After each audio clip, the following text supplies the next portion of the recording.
Assalamualaikum Ustadz dan Ustazah. Perkenalkan, nama saya Yeni, teman hati dari Bandung. Izin bertanya kepada Ustadz dan Ustazah, meninggalkan sholat dan korupsi itu dosanya lebih besar mana? Terima kasih. Mohon jawabannya dari Ustadz dan Ustazah. Wassalamualaikum warahmatullahi wabarakatuh. Jadi kalau kita ngomongin masalah mana nih yang lebih banyak dosanya, lebih besar dosanya? Kita nggak sholat, apa kita korupsi? Ada satu kisah. Mau denger nggak? Nah, kalau Mi ngomong ada satu kisah, jeng jeng jeng gitu dong. Ada satu kisah. Nah, kan jadi seru ya, kayak lenong ini ya. Gitu ya. Jadi ada satu riwayat ya di dalam hadis Abu Daud. Bahwasanya ada di zaman Rasulullah seseorang yang mencuri mantel.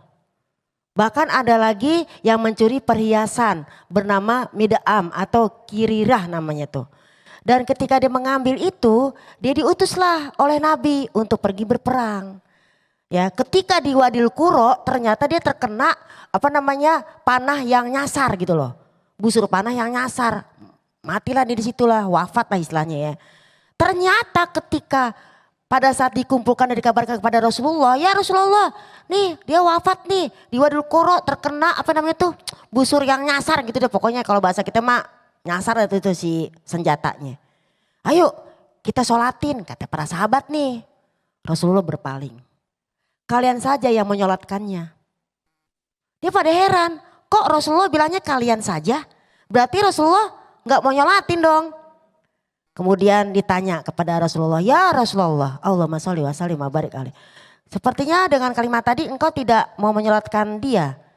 Maka Nabi bilang, kalian tidak tahu ketika dia pergi dia telah mengambil hak orang lain. Yaitu berupa mantel. Itu adalah salah satu bahasanya harta orang lain. Jadi saya tidak mau menyolatkannya kata Rasulullah. Dan dalam kitab dari Imam Nawawi tidak bagus ketika orang yang baik menyolatkan orang yang fasik. Itu kata Imam Nawawi rahimahullah. Kemudian datang seseorang bergegas sambil dia membawa 2 tali sepatu. Cuman tali doang nih.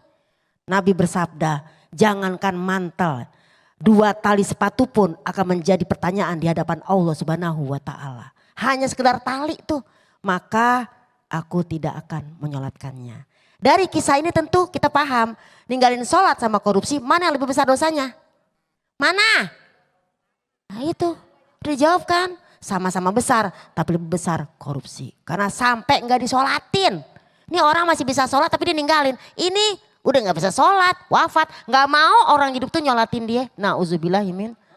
Mudah-mudahan kita di sini wafat dalam keadaan husnul khotimah.